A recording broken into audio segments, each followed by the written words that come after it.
of the External Affairs Ministry to conduct the proceedings.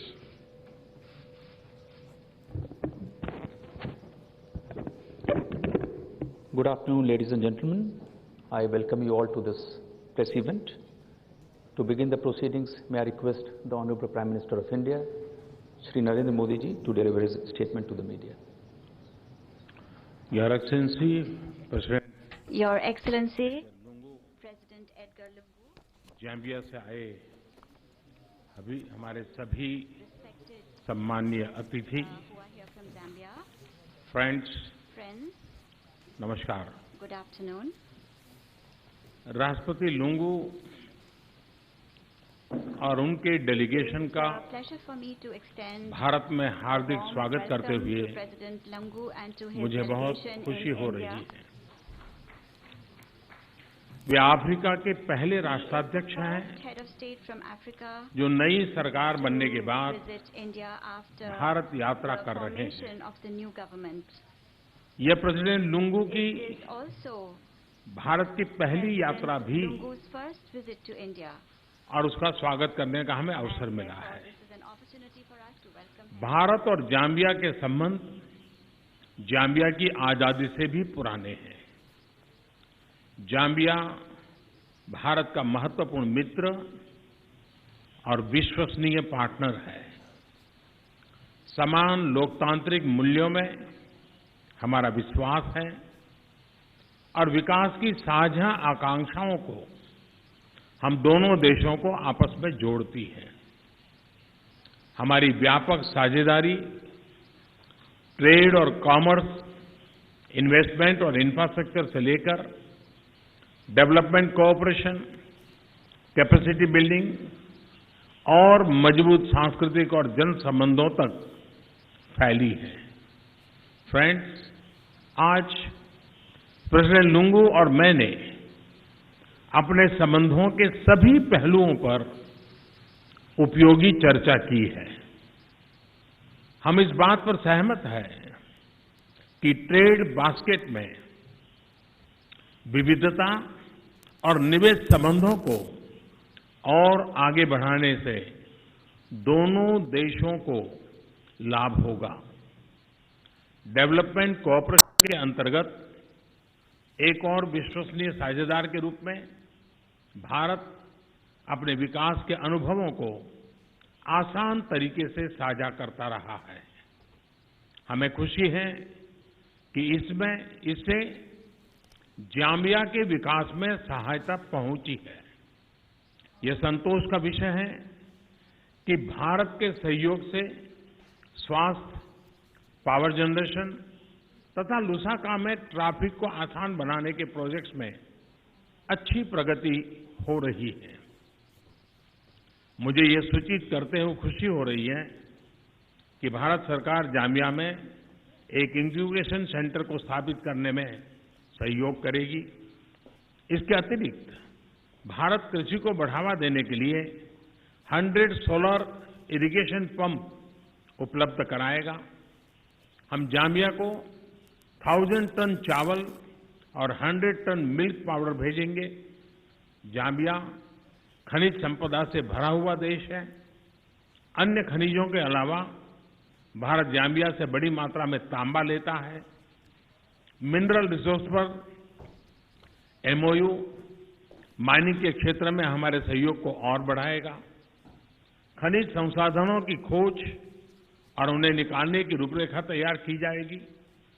Defence cooperation पर आज एक महत्वपूर्ण एमओयू पर हस्ताक्षर हुए हैं। यह रक्षा के क्षेत्र में एक्सचेंजेस को बढ़ाएगा और डिफेंस कॉपरेशन को और मजबूत करेगा। जाम्बियन आर्म फोर्सेस की क्षमताओं को बढ़ाने में सहायता के लिए इंडियन मिलिट्री और एयरफोर्स ट्रेनिंग टीम जाम्बिया में तैनात की जाएगी।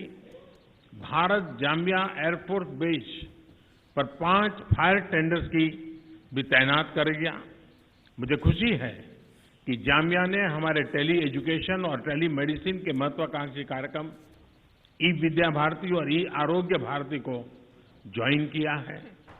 दोनों देशों के चुनाव आयोगों के बीच एमओयू से लोकतांत्रिक संस्थाओं को मजबूती मिलेगी। लोकतंत्र के नाते ये हमारा कमिटमेंट है। हमारे सहयोग से अफ्रीका के सबसे पुराने लोकतंत्र में चुनावी प्रबंधन और प्रशासन को बल मिलेगा।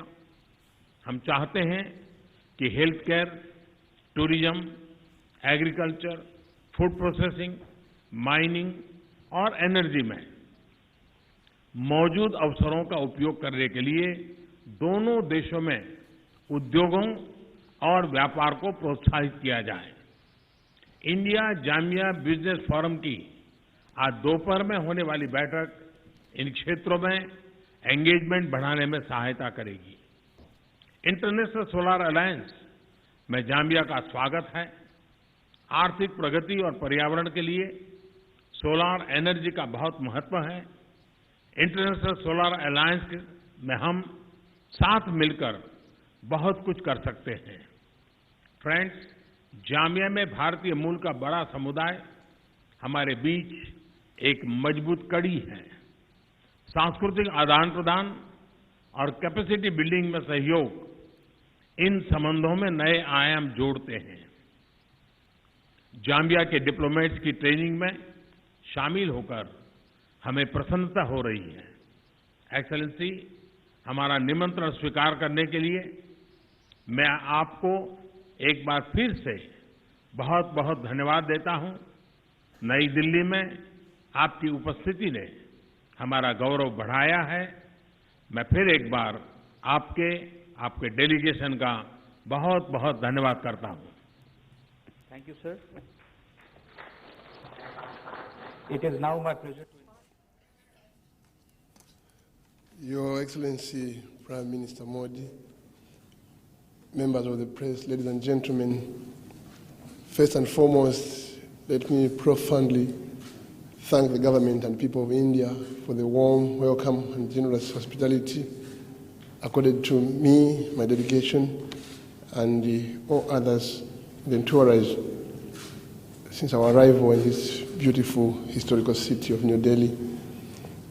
I have just had a fruitful discussion with the Honorable Prime Minister Modi this afternoon, discussions which have enhanced cooperation between the two countries even further. And I look forward to the discussions with Honorable President Kovindi later today, which will build on our discussions during his last visit to Zambia in April last year. From the outset, I wish to state that Zambia and India share excellent relations with support from India, focused in the areas of energy, health, infrastructure development, education, capacity building, agriculture, trade and investment, just to mention but a few.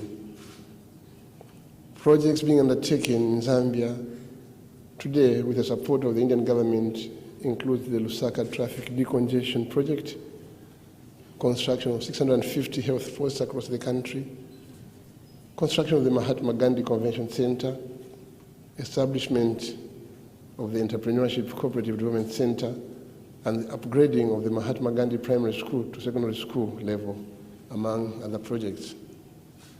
The people of Zambia are truly grateful for the generous support received over the years. My visit here has already started bearing fruits in that we have witnessed the signing of some important agreements in the field of defense, teleeducation, telemedicine, arts and culture, elections, e-training and e-medicine, and mines, as well as between our two diplomatic training institutes.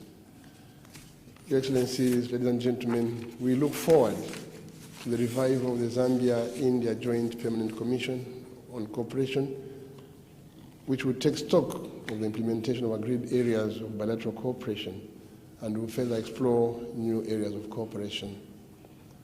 Private investment in Zambia by Indian companies currently stands at $5 billion United States dollars, which has contributed positively to Zambia's development agenda in terms of job creation and economic diversification.